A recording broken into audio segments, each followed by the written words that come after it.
بسم الله الرحمن الرحيم. عن أبي بن كعب رضي الله تعالى عنه أن رسول الله صلى الله عليه وسلم قال: إذا كان يوم القيامة كنت إمام النبيين وخطيبهم وصاحب شفاعتهم غير فخر. رواہ ابن ماجہ۔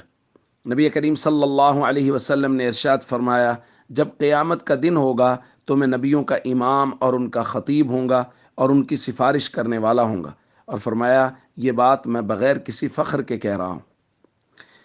دوستو، تین باتیں، تین فضیلتیں جو تمام تر انبیاء پر نبی کریم صلی اللہ علیہ وسلم کو قیامت کے دن حاصل ہوں گی، ان کا اس حدیث میں ذکر ہے۔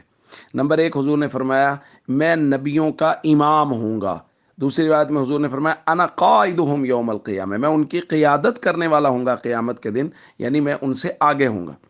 دوسرا فرمایا وہ خطیبہم، میں ان کا خطیب ہوں گا، جیسا کہ ہم نے کل بھی روایت میں پڑھا کہ ہمارے آقا صلی اللہ علیہ وسلم اس وقت اللہ رب العزت کی دربار میں بات کریں گے جس وقت تمام انبیاء خاموش ہوں گے، کوئی بات نہیں کر رہے ہوں گے۔ اور تیسرا فرمایا وصاحب شفاعتہم، اور میں ان تمام لوگوں کی طرف سے سفارش کرنے والا ہوں گا، انبیاء کی طرف سے بھی، جیسا کہ کل کی روایت میں ہم نے پڑھا کہ نبی کریم صلی اللہ علیہ وسلم کو شفاعت کبریٰ حاصل ہوگی، اور نبی کریم صلی اللہ علیہ وسلم اللہ رب العزت کے دربار میں تمام لوگوں کے حساب کتاب کے شروع کرنے کی سفارش اور شفاعت فرمائیں گے اور وہ قبول کر لی جائے گی۔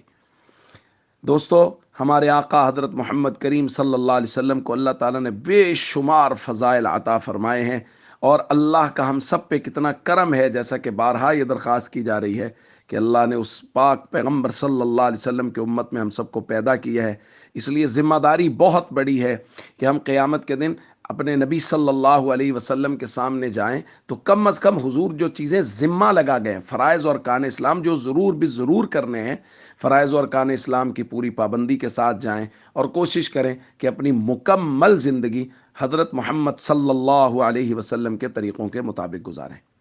السلام علیکم ورحمۃ اللہ وبرکاتہ۔